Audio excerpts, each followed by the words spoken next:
Thank you. Well, welcome to the Clackamas County Law Enforcement Memorial Service. If you'd all please rise, now that you've sit down, please rise for the posting of the colors and the national anthem. Oh, say, can you see by the dawn's early light and the home of the brave? Order! Hoot! Thank you, Chaplain. You may be seated. Well, thank you for joining us as we gather to honor those that have sacrificed their lives for serving citizens of Clackamas County, and to acknowledge those that continue to face and risk each and every day. I want to welcome some of our distinguished guests that are here with us today. We have Oregon City Police Chief Ban. I think I saw Canby Police Chief Brett Smith, Lake Oswego Police Chief Don Johnson, Gladstone Police Chief Jim Pride, Milwaukee's Police Chief Steve Bartol, Westland's Police Chief Terry Timius. We have Multnomah County Sheriff's Office Chief Jason Gates, Gresham's Police Assistant Chief Dale Cummins. We have Clackamas County's Community College Director of Public Safety Susie Isham here with us today. I want to most of all welcome our honored family members that are here with us. Tammy Shaver, Janet Moreland, Corey Gussie, and Wendy Libke.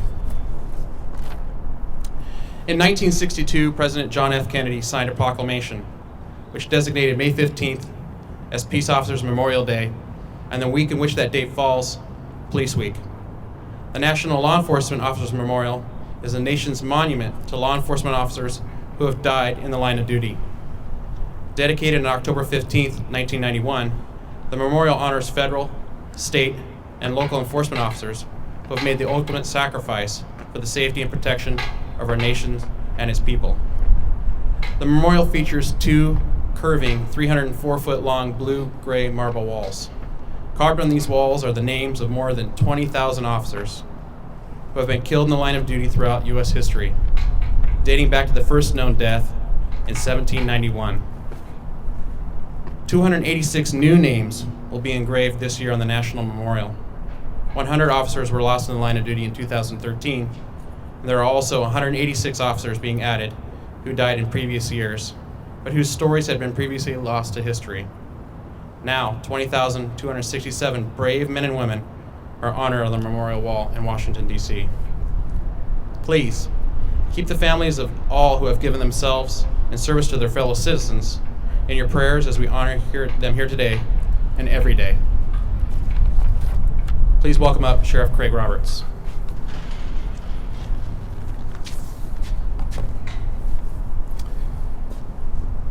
Thanks, Lieutenant. Just a second, hear me there. Again, I want to extend my thanks to the family members that are here with us today. We're honored to be able to recognize those who have lost and extend our appreciation to all of you for your sacrifices. Oregon added 2 fallen officers during yesterday's statewide fallen officer ceremony in Salem. Reserve Officer Police Officer Robert Libke of Oregon City Police Department was the 180th officer to be honored on the state memorial.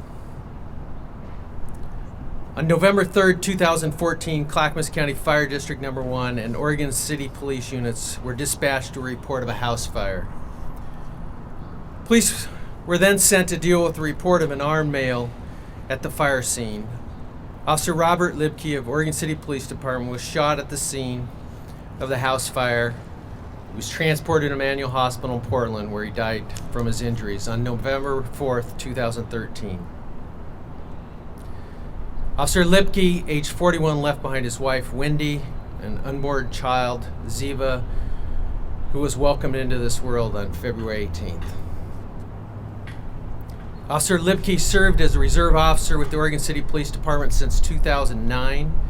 He graduated from a Clackamas County Reserve Officer Academy on February 11th, 2010. Officer Libke grew up in Portland and graduated from Marshall High School in 1991. He worked as a general supervisor at ERAS, Oregon Steel in Portland. Our thoughts and prayers are with Robert's wife and his beautiful new daughter and their family. The second fallen officer I want to talk about today is Deputy Charles Basil of Jackson County Sheriff's Office. His name will be added to the memorial this year through the historic recognition process. Deputy Basai was murdered by an inmate during an escape from the Jackson County Jail on June 12, 1917, and his death was unknown for many years.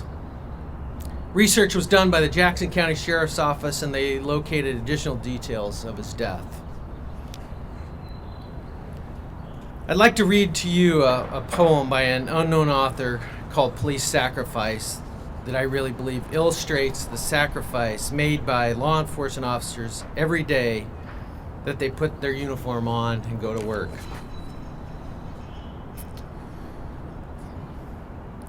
While you sleep, we're there. While you're sitting down to Thanksgiving dinner or celebrating Christmas, we're there. When it's raining and cold and you're glad to be in your home with your family, we're out there. When it's your children's birthday, we're out there. When it's our children's birthday, we're still out there. You put a suit or dress to go to work. We strap on a ballistic vest and a gun. There's little room for error in your job. In ours, there's none.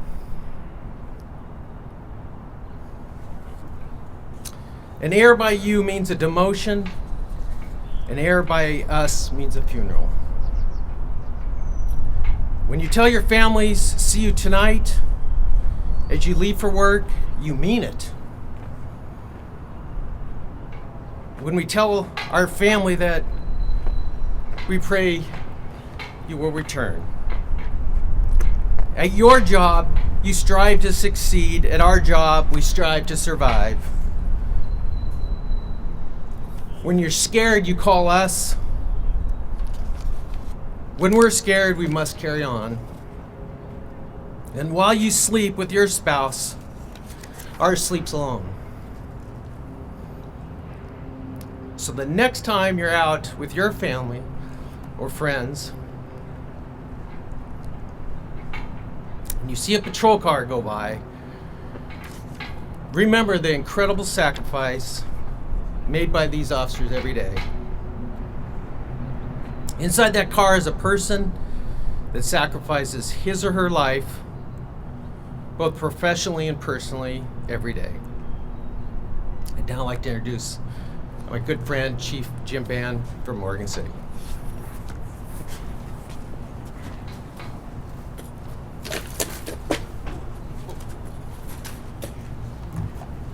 I did not knock him almost out of that chair. Thank you, Craig, and thanks for everybody else who's here. I was amazed at how, when this event happened, I was a couple hours away, and by the time I got to the police department, our entire building and parking lot was packed, shoulder to shoulder, by people who had come either to do something or just to be there, and I was amazed at how quickly and how small this large county became, just with people coming to do anything they could, and if nothing else, just to wink at me or somebody, so we knew that their support was there, and really outside of the county as well. So for that, I thank every one of you. I've had to talk about this a lot of times publicly, and it's kind of difficult to do, and it's not difficult because it's not worth talking about, but it's somebody in our department said, as we were trying to figure out, how do we in our building honor Rob for the rest of the time that we're all police officers and, perpetuity. Do we name a building? Do we name a park? Do we all these things? And there were a whole bunch of really good ideas. And one of our officers said, if you say any word too many times, it starts losing its meaning. And I understand what he meant by that. And so that when in talking about this, it kind of after a while you start. What I get nervous about is not conveying what Rob's sacrifice means in a way that's respectful to Rob, in a way that's not respectful to Wendy. And so I was thinking about this last night because yesterday we were down in Salem at the memorial there. And in thinking about this, I was thinking about how my view of these sorts of things have changed. And what I mean by that is Shane was talking about the wall in DC, and I've been there. And my memory of it is concrete and a bunch of letters etched on that concrete. And I've seen the memorial down in Salem before, and it's a rock with a bunch of letters on it. And having gone through this and spending a lot of time with Wendy and seeing what survivors have to deal with, I just think of it differently. I don't see rock and letters. I see names that represent people who are continuing, even as an agency starts to move on and hire new people. And I see every name represents a family who at some point got a knock on the door, who got a phone call, who found out that their loved one had paid the ultimate sacrifice. There's a phrase that's kind of lost its meaning because we say it so much, but lost their life in the line of duty because they, like the rest of us, put up their hand at one point and said, yes, I too swear that I will put my life on the line for anybody at any time because that's my job and that's what we as a community value. So what that means, like Wendy has talked several times about legacy and what is Rob's legacy and how do we not make it worth it, but somehow pay tribute to Rob and everybody else who's given their life and what their families are going through for the rest of their lives. And I think that for we, and there's a lot of bosses here, I think it is the reason that it's on us to hire good people, to train our people well, to make sure that they have every tool that they need to do their job, to make sure that this happens as rarely as possible. I think to the community outside of the law enforcement community, it is a reminder of that. I've never heard that passage that Craig wrote, but read, but that's pretty amazing. That sums up how I think most of us look at our job, and I think that is something that the community at large, I hope, remembers. Not every time somebody gets killed in the line of duty, but every day the sacrifice that our officers and their families are making. And the last thing that I think is really important is how it is on us to support the families. Wendy and Ziva, Corey Bowman is here, and everybody else who has lost a loved one. It is on us to remember not just birthdays, but to be there in every way possible to support them, because for them, they can't really move on at varying degrees, but that sacrifice is something that they feel every single day. Wendy, thank you for being a part of our lives and for allowing us to help out in whatever ways possible, and for the sacrifice that you are giving every day for our community. Thank you.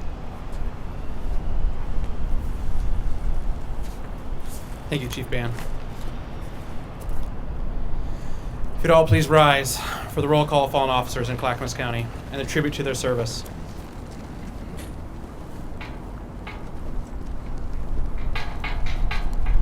Officer George J. Hanlon, Oregon City Police Department, killed in the line of duty, April 23rd, 1906. Sheriff John R. Shaver. Absent. Clackamas County Sheriff, killed in the line of duty, April 30th, 1906. Sergeant James H. Worrell. Absent. Milwaukee Police Department, died in the line of duty, December 31, 1953. Deputy Jimmy Lee Shoup. Absent. Clackamas County Sheriff's Office, killed in the line of duty, November 7, 1981. Deputy William Douglas Bowman. Absent. Clackamas County Sheriff's Office, killed in the line of duty September 12, 2000. Chief Daniel K. Duncan. Absent. Lake Oswego Police Department, died in the line of duty May 20, 2010. Officer Robert A. Libke. Absent. Oregon City Police Department, killed in the line of duty November 4, 2013. Fire 3 volleys.